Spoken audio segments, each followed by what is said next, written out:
One claims it's the company's only chance for survival. Atari has filed for Chapter 11 bankruptcy protection. The 31-year-old AWA presents the difference. Kodak is filing for Chapter 11 bankruptcy protection.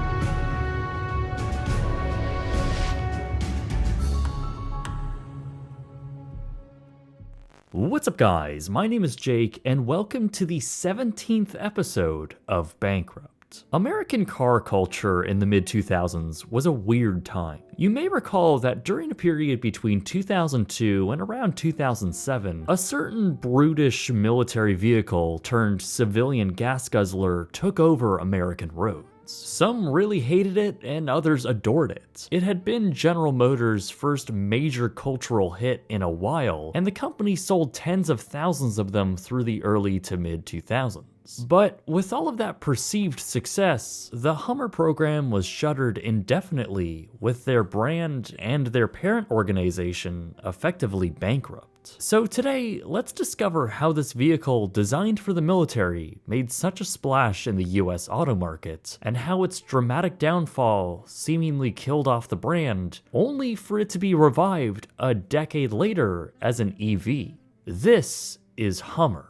Today's episode of Bankrupt is sponsored by HelloFresh. Go to HelloFresh.com and use code BrightSunFilms65 for 65% off your order, plus free shipping. It all began in the 1980s with not General Motors, but a company called AM General. They had been around since the early 1900s and had helped build the military Jeep used in World War II. But as time passed, the US military began looking for a new 4x4 utility platform that had more power, could tow heavier objects, and was overall larger. So, with a $1 billion Pentagon contract, AM General deployed the High Mobility Multi-Purpose Wheeled Vehicle, or Humvee for short. In just under a decade between 1983 and 1991, AM General had produced over 72,000 of the vehicles, and the Humvee sort of became a staple piece of military iconography. With the immense success of the vehicle in the military, they also had some aspirations of bringing it to the consumer market, and it was oddly enough Arnold Schwarzenegger who ultimately petitioned the company to make it widely available. Yeah, so during the filming of his 1990 film The Kindergarten Cop, Arnold reportedly fell in love with the Humvee, praising its boxy military design and calling it, quote, the best four-wheel drive in the world, but it's only available for the military. Ultimately, AM General saw an opportunity to try and capture a bit of the high-end utility vehicle segment. So in 1992, Schwarzenegger got his wish, and the company began selling the M998 Humvee under the brand name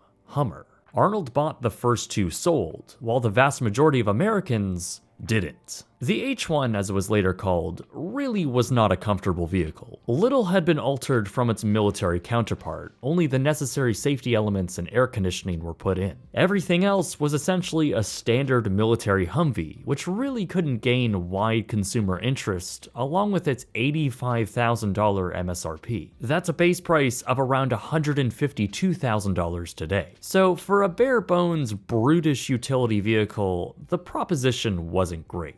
With that said, the H1 was praised for its ultra toughness and incredible off-road capabilities. The reason why it was so popular for the military. It was also seen as a status symbol of sorts, with the backing of Schwarzenegger and others of the rich and famous. But the price and the practicality of the actual product limited AM General to only sell just 7,473 of them by 1999. Then stepped in General Motors, the massive American car manufacturer who saw what AM General was doing and how the Hummer could become something even bigger in the consumer market. So GM approached AM General and ultimately purchased the brand for the consumer market. The deal was that GM would handle the consumer side of Hummer, responsible for the civilian R&D, marketing, and distribution, and the current and former models for the brand, while AM General would be contracted to build them. GM began working on new models almost immediately, and by 2002 had introduced the Hummer H2, the first modern, refined, and consumer-focused Hummer to hit the market.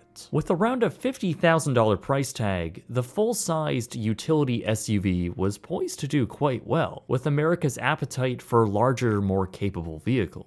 Hummer's appeal grew much wider by this point too, thanks to the brand recognition from the legendary status it had in the military, and the now low cost of ownership thanks to low gas prices. General Motors sold more H2 Hummers in the first year than the entire production run of the H1 up to that point.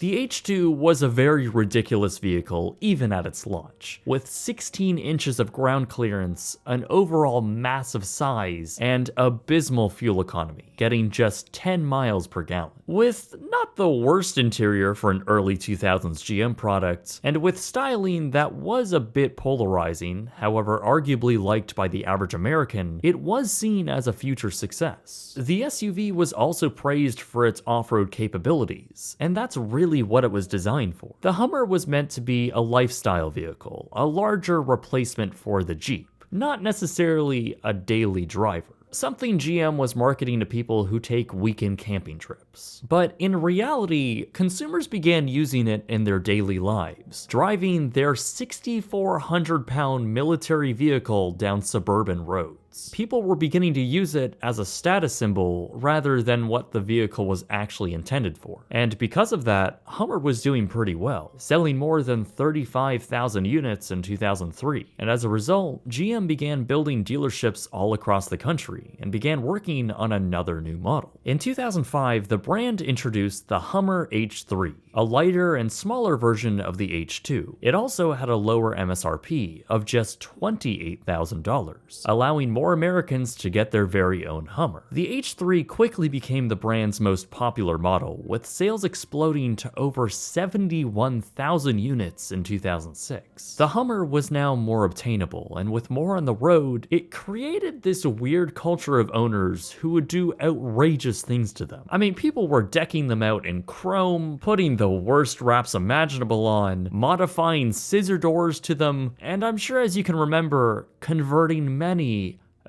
of them into limos. It was a weird time in car culture, with people obsessing over these massive military vehicles. Around the same time as all of this, GM began exporting their models to other markets, seeing sales in at least 33 different countries. While environmentalists blasted the vehicles, consumers were still picking them up, but not at the rates GM may have hoped for. While sales were still pretty good in 2007 at 55,000 units, its close competitor Jeep had sold 119,000 units. And to make matters worse, catastrophe struck. The US entered a massive economic downturn with the housing crisis and the subsequent recession in 2008. Gas prices shot through the roof, and suddenly the ostentatious mega SUVs getting 10 miles to the gallon were sounding like pretty awful assets. With the H2 and H3 styling falling out of favor for the average consumer, and other off-road competitors offering smaller, lighter vehicles which used less gas, why would anyone pick up a Hummer at this point? Despite a few more models being offered in the following years, like a truck version and a never-built hybrid,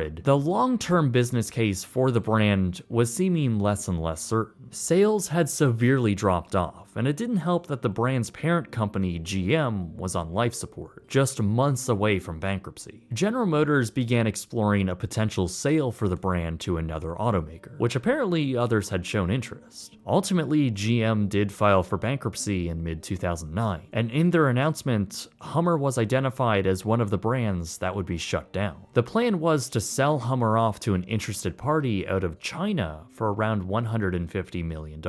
However, as 2010 rolled in, the deal had fallen apart, and GM had decided to hold on to their IP and dissolve the brand for good. The last 2,000 vehicles were sold off with heavy discounts, and the last Hummer H3 rolled off the production line in May 2010. The company had been shuttered, and the bold dealerships had now been abandoned or taken over by other GM brands. The fleet of military-style SUVs now had no operating brand, and it seemed that Hummer was now permanently dead. That was until 2019, when rumors began emerging that one of GM's first majorly attractive electric vehicles could be Hummer of all brands. pounds. It would be a fascinating move for the company and a complete 180 for the brand known as severely inefficient, gaudy trucks. Sure enough though, on January 30th, 2020, General Motors announced the Hummer EV, a fully electric pickup truck and SUV with over 1,000 horsepower and packed with a bunch of really cool features. It's essentially acting as General Motors' Halo car, a vehicle meant to attract people to something cool, but is also sort of unattainable. While some of the first edition trucks have been delivered, the price closes in at around $150,000. One in Canada just went up for sale by a dealership for $300,000. So it's not exactly affordable at all, but it is pretty cool. While this is under the Hummer name, it's not actually a vehicle under the Hummer brand. It's actually under GMC, and while other lower trim versions bring the price down a little bit, it's still a very expensive and large vehicle, weighing in at a ridiculous 9,000 pounds. So as it stands now, it's going to be a vehicle that doesn't necessarily see mass production at the scale that the Hummers used to get. But despite the lunacy of this truck, I actually kind of like it. Not as something anyone should actually get, but as a vehicle packed with really cool features and fully electric, it's a pretty unique and interesting truck. But with the early 2000s brand now dead, the remaining Hummers that are still left honestly hold their value pretty well. Well, at least the H1 Hummers from the 90s still do, with used prices going from $50,000 to even $200,000. All of these years later, the H1 is still a status symbol for those who like to live large. The H2 and the H3s, however, have not fared as well. Like most GM products from the early 2000s, they're going for pretty cheap. You can pick up a high mileage one for under $10,000, and I think the overall public sentiment now towards them is pretty negative. They represent a terrible time for GM and are the poster child of gas-guzzling American excess. But still, in the end, Hummer was a pretty interesting brand. Much like the Jeep and the Mercedes G-Class, which also spawned from military roots, the Hummer just never held the same wide appeal. Unlike the Jeep and the G-Class, which had luxury, tech, and decades of admiration from enthusiasts on their side, the Hummer was always going to be coated in controversy and ridicule. So maybe in the end, a switch to an electric powertrain and the death of the former Hummer brand was a good thing after all. And it's only a matter of time until the last few civilian Hummers from the early 2000s become museum pieces of a pre-recession America, rather than a soccer mom's daily driver. This episode of Bankrupt has been brought to you by HelloFresh. We all know I really love using HelloFresh, and for good reason. HelloFresh allows you to skip the grocery store trips, spending less money on extra food that you never end up using and would ultimately go to waste. Across their now 40 weekly recipes to choose from, HelloFresh sends you quality, pre-portioned ingredients, meaning you never have any excess food to throw away. You honestly learn quite a bit about how to prepare certain meals, and it makes you feel not only accomplished at the end of it, but also like you're taking valuable cooking lessons away from it. I certainly did when I prepared this fantastic creamy chicken and fresh rigatoni. So if you want to try it out yourself and support the channel by doing so, go to HelloFresh.com and use the code BrightSunFilms65 to get 65% off plus free shipping. Anyway guys, my name is Jake, and thank you very much for watching.